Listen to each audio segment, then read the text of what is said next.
हाय दोस्तों, welcome to let's go.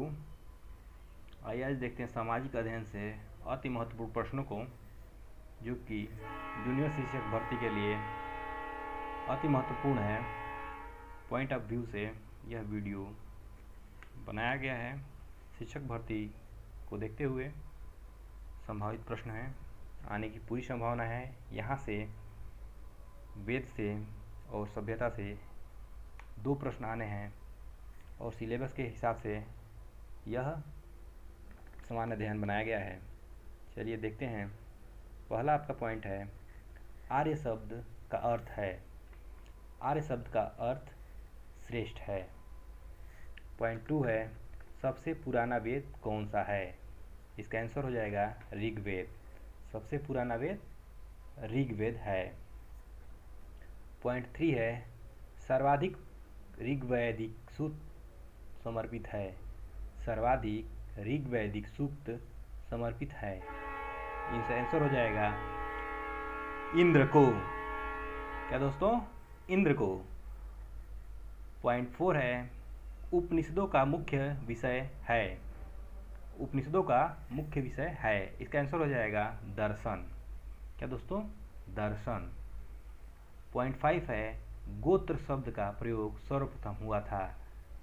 गोत्र शब्द का प्रयोग सर्वप्रथम हुआ था।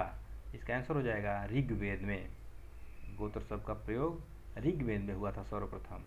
पॉइंट 6 है, गायत्री मंत्र की रचना किसने की? दोस्तों, गायत्री मंत्र की रचना किसने की? इसका आंसर हो जाएगा विश्वामित्र ने। पॉइंट 7 है, किस वैदिक साहित्य में मोक्ष की चर्चा मिलती है? आपका आंसर हो जाएगा उपनिषद में। आपका आंसर हो जाएगा उपनिषद में। पॉइंट 8 है, किसका संकलन ऋग्वेद पर आधारित है? किसका संकलन ऋग्वेद पर आधारित है? आपका आंसर हो जाएगा सामवेद। आपका आंसर हो जाएगा सामवेद। पॉइंट 9 है, ऋग्वेद की मूल लिपि थी। पॉइंट 9 है, ऋग्वेद की मूल लिपि थी। ऋग्वेद की मूल लिपि ब्राह्मी थी। आंसर क्या हो जाएगा दोस्तों? ब्राह्मी। पॉइंट 10, मनुस्मृति मुख्यतया संबंधित है। मनुस्मृति मुख्यतया संबंधित है। इसका आंसर हो जाएगा समाज व्यवस्था से। पॉइंट 11 है, ऋग्वेद का कौन सा मंडल पूर्णतः सोम को समर्पित है? ऋग्वेद का कौन सा मंडल पूर्णतः सोम को समर्पित है? आंसर हो जाएगा 9वां मंडल। आंसर हो जाएगा 9वां मंडल। पॉइंट 12 है, ऋग्वेद काल में जनता मुख्यतया किसमें विश्वास करती थी?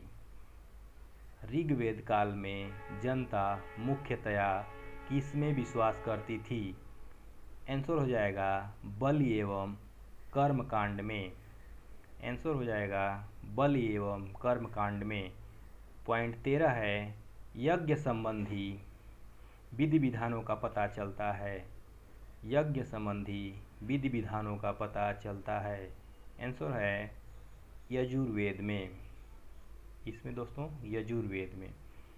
पॉइंट 14 है, किस ग्रंथ में सर्वप्रथम देवकी के पुत्र कृष्ण का वर्णन किया गया है? किस ग्रंथ में सर्वप्रथम देवकी के पुत्र कृष्ण का वर्णन किया गया है? आंसर हो जाएगा छांदोग्य उपनिषद। बहुत ही महत्वपूर्ण है, याद रखिएगा। छांदोग्य उपनिषद में कृष्ण का वर्णन किया गया है, देवकी पुत्र कृष्ण। अगला प्रश्न है प्रश्न नंबर 15। उपनिषद काल के राजा अश्वपति शासक थे। उपनिषद काल के राजा अश्वपति शासक थे। आंसर है कैकेय के। 16 नंबर पॉइंट है, आरंभिक वैदिक साहित्य में सर्वाधिक वर्णित नदी है। आंसर हो जाएगा सिंधु। आरंभिक वैदिक साहित्य में सर्वाधिक वर्णित नदी है? आंसर हो जाएगा सिंधु। पॉइंट 16, प्रसिद्ध पशुपति की मुहर मिली है? प्रसिद्ध पशुपति की मुहर मिली है? आंसर हो जाएगा मोहनजोदड़ो से। पॉइंट 18 है, 18, सिंधु नदी के तट पर स्थित है? दोस्तों सिंधु नदी के तट पर स्थित है, आंसर हो जाएगा मोहनजोदड़ो। पॉइंट 19, घग्घर नदी के तट पर स्थित है? आंसर हो जाएगा कालीबंगा। पॉइंट 20, हिंडन नदी के तट पर स्थित है? हिंडन नदी के तट पर स्थित है, आंसर हो जाएगा आलमगीरपुर।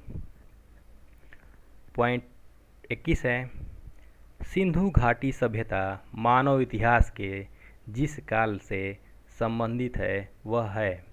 सिंधु घाटी सभ्यता मानव इतिहास के जिस काल से संबंधित है वह है आदि ऐतिहासिक काल। आदि ऐतिहासिक काल में दोस्तों बता दें, आदि ऐतिहासिक काल उस काल को कहते हैं जिसमें लिखित विवरण तो मिलता है लेकिन उसे पढ़ा नहीं जा सकता, उसे पढ़ा नहीं गया, वह आदि ऐतिहासिक काल है। तो सिंधु घाटी सभ्यता का इतिहास आदि ऐतिहासिक काल से संबंधित है। पॉइंट 22 है, वह स्थान जहाँ मृतकों को उत्तर के तरफ सिर करके दफनाया जाता है वह कौन सा स्थान है? तो वह स्थान है इनाम गांव। आंसर हो जाएगा इनाम गांव। इनाम गांव में उत्तर के तरफ सिर करके मृतकों को दफनाया जाता है। सिंधु सभ्यता का वह स्थल, पॉइंट 23 है, सिंधु सभ्यता का वह स्थल जिसकी खुदाई सर्वप्रथम की गई? आंसर हो जाएगा हड़प्पा। हड़प्पा की खुदाई सिंधु सभ्यता में सर्वप्रथम की गई थी। पॉइंट 24 है, मानव इतिहास में सबसे लंबा काल या युग है? मानव इतिहास में सबसे लंबा काल या युग, आंसर हो जाएगा पुरा पाषाण युग। पुरा पाषाण युग का काल युग बहुत लंबा था। पॉइंट 25 है, ऋग्वैदिक काल में सबसे पवित्र नदी थी? ऋग्वैदिक काल की सबसे पवित्र नदी, आंसर हो जाएगा सरस्वती। ऋग्वैदिक काल की सबसे पवित्र नदी दोस्तों सरस्वती थी। 25, 26 मिस्टेक हो गया है, देखते हैं 27। आइए प्रश्न नंबर 27, पॉइंट 27, वह वेद जो आंशिक रूप से गद्य में है? वह वेद जो आंशिक रूप से गद्य में है? यजुर्वेद। आंसर हो जाएगा यजुर्वेद।